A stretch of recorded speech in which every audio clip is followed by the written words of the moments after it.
Hello, my friends. This is Zed here. I'm here talking about the whole MISC Hull series, not just the Hull C, because they didn't just release the Hull C.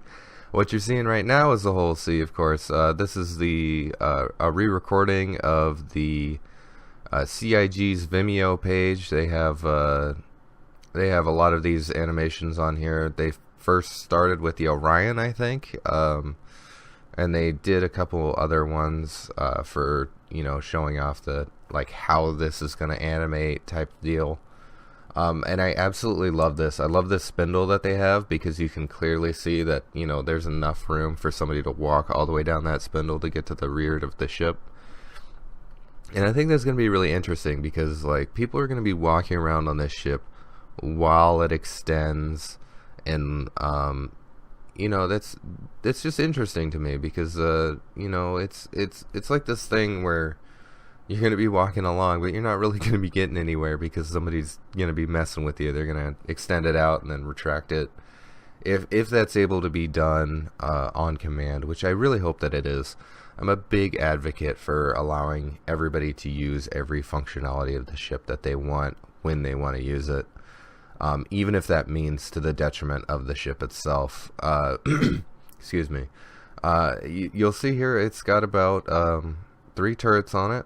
I'm not sure about the underside there. We haven't really seen any pictures of the underside of the ship. It's also got 2 nose-mounted gimbaled weaponry. I don't know why. I find that interesting that there is nose-mounted. I think it might be like a co-pilot thing because honestly, I don't think that this thing is going to get in any dogfights, If you think that I'm wrong there and you want a dogfight in your Hull C, once this thing is released and it's in Arena Commander or it's in the actual persistent universe, please send me a video of that because I want to see somebody dogfighting in a MISC Hull C. Now the Hull A I can understand. It's kind of small. You're going to be seeing it pretty soon here. Rest assured, this is about 2 minutes of just seeing this animation, but I really wanted to talk about it. It's not going throughout the whole video. Right here you go. Here's the Hull A. I like the Hull A. I like the fact that it's small. It's a 1-person cargo ship. It reminds me so much of the Rhino from Freelancer. If you guys remember that, the Rhino was that single seat cargo ship that you can get right at the beginning of the game, and it had a bunch of weapons on it. I usually used it as a gunboat because you could just sit there and tank all the damage while you shot everybody.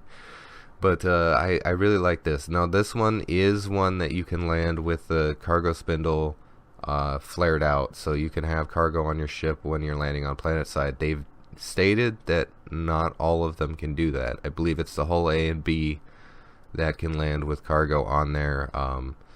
I could be wrong on the B though, because I know it does still do that crossbar thing. I've seen a couple people aren't really, a couple people in the forums aren't really happy about this whole cargo spindle thing, but I really like it. Now here's the Hull B, and it's a little bit bigger. It's about the same size as the Freelancer, I believe, when it's shrunk down. A little bit bigger than the Taurus when it's out. I don't believe that you can walk across the spindle in this one either, though. But it's definitely something that would be nice, have a little bit of crawl way for the engineer to go back there and, fix things on the fly. Like I said, this one, supposedly it can land with the cargo spindle out, but it's got the crossbeam thing going, so maybe it can only land with 3 cargo containers attached to it at a time. We'd have to take a look at that, but if you do notice in the Hull B, there is a distinct lack of turrets. You don't have the amount of turrets that the Hull C has, and you have to be aware of that. This one is definitely going to require an escort. So definitely go get an escort if you're going to be flying a Hull B around. And what I find interesting about this whole series in line is that you could go through the entirety of the game just in Hull ships. I think that there should be more ships like that on the commercial end.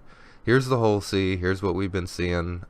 Here's what everybody's been waiting for because they got sold it during the Kickstarter campaign. and it is beautiful, guys. The engines flare out. You can walk across that spindle, and it can carry a lot. Please excuse my recording. There's a jet going by overhead. I don't know if you can hear that or not. But the Hull C definitely has a lot of turrets on it now. Like there's a distinct change in how many turrets on the Hull B to the Hull C, and I think that's just because to get the concepts out, they've kind of copy and pasted a lot of things and shrank stuff down. I remember seeing on the forums that somebody said that based off of the scale of the Hull E, the window, the front cockpit glass is about 4 stories tall or something like that. That's just funny to me. But the Hull C was definitely they took the design from the Hull C and everything like that. Now you'll see here a lot of people were saying that you could only place the cargo bays or the cargo containers in like a cross section. Now you can see here on the concept that some of the cargo containers are attached to the other cargo containers, and I don't know if they can expand out to become like a full circle, or if it's just, you know, this is just here for the design purposes. That's all speculation. I mean, I don't think anybody would have the real answer for that unless they were from CIG. But this picture has a lack of the signage that I wanted to show off, and I'll show that off later in this video here. On the sides of these cargo panels, there's TV monitors that play ads. How awesome is that? Here's the Hull D now, which, you know, they added one more spindle to it. Everything else is pretty much similar. It's just gotten longer. I think it's gotten slightly larger in width and height and everything like that too. But it's just a scaled up Hull C. That's all it really is. I mean, every single one of the ships are scaled up and down from the Hull C, definitely, from just that concept in general. But like the Hull A is its entirely different ship. I mean, it's got the similarities and that it's got the spindle and everything like that, but it's its own ship.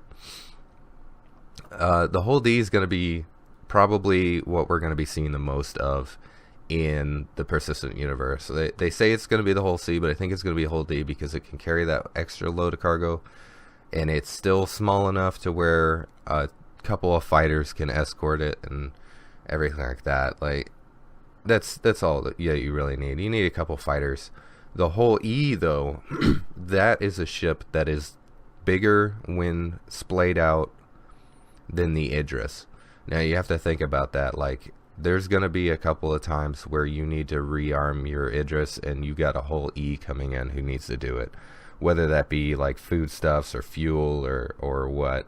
I know that they said that the Starfarer is the mainstay fuel tanker, but I'm pretty sure that the Hull D, the Hull E are going to be able to carry some fuel tanks, and they might take up a lot of cargo space. I'm actually expecting that the Hull E won't be able to carry as much cargo space as the Starfarer, like bigger version, because you know that's going to be coming next is a big fuel tank variant of the Starfarer. I'm expecting it. It'll probably be a Gen 5, but yeah, the Hull D. Look, if you notice, there's also a distinct lack of turrets here.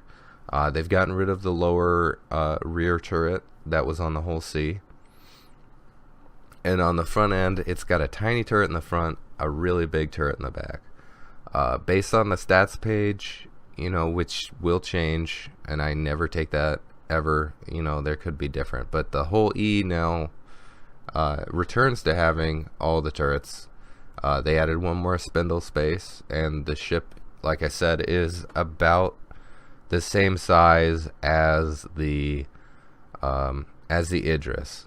Now, there's a lot to be said for the Hull E here. A lot of people are like, well, you know, because it can carry so much cargo, if you're attacked, you are not really going to be able to haul everything away. And I don't believe that. If somebody wants to go after a Hull E, they're going to bring either another Hull E to take all the loot, or they're going to bring along a fleet to take all the cargo.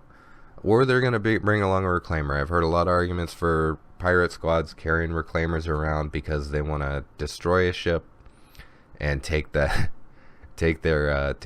scrap, basically. Just screw the cargo, I'm gonna cut you in half and saw you away, which is awesome. I mean, I'd love to see a derelict Hull E, because it reminds me so much of the Event Horizon.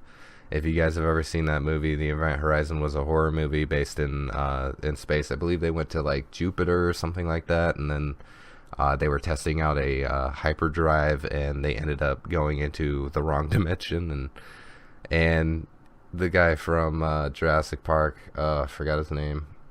That's too bad. He goes crazy, he gets his eyes melted off, and he starts killing people, and it's just a great movie. If you haven't gone and seen that, I recommend it. The Starfarer, sorry, the Hull E really reminds me of the Event Horizon, just because of that long spindle in the middle with the engine section on the back. A lot of people have actually credited it with being something like a Nebulon B frigate, because CIG has come out and said it can carry fighters with special upgrades, and it can carry extra weapons with special upgrades. So you're going to lose out on cargo space, but you're going to have like a poor man's carrier or a poor man's warship, and that is what I'm most excited about for this, because no matter what happens, the modularity of all the ships is definitely going to keep everything going. As long as they can balance everything out to where one variant of the whole won't be better than the other. Having more modularity on ships, I fully support it. I really think that every ship should have some sort of modularity to where they can go up to a shipyard and buy, either it be a permanent upgrade or a temporary upgrade that makes it do something else. Like, say, a freelancer that could carry a P-52 Merlin or a P-72. And that right there, that is exactly what I want to see. Come on, CIG, I want to see it. Give us all modularity. I mean, I would want one ship to be more modular than the other. Say the Constellation. They always wanted that to be the Millennium Falcon of the of Star Citizen, but it doesn't have that modularity that we're looking for, because Han Solo even said Millennium Falcon was upgraded like constantly.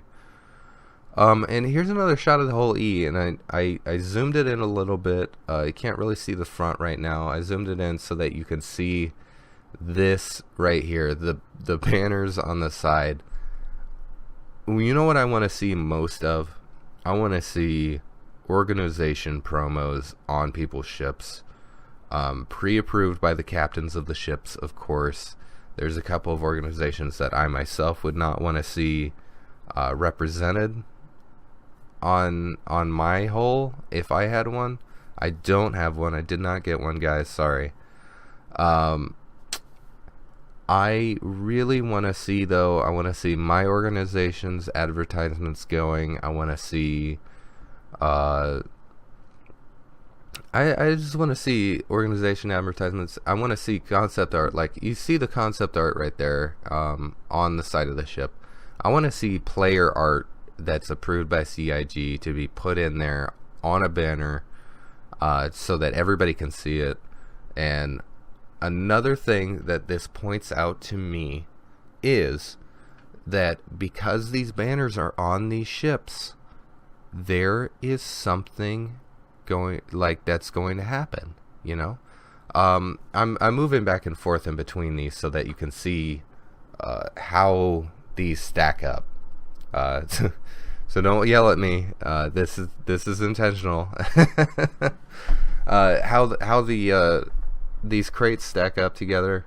You see them like flying off. I think maybe in this picture he's like kind of dumping out his cargo. Maybe he's getting attacked or something like that. But because these banners are here, we know now that we're going to be flying close enough to the ships to be able to see them and read them and possibly even hear them.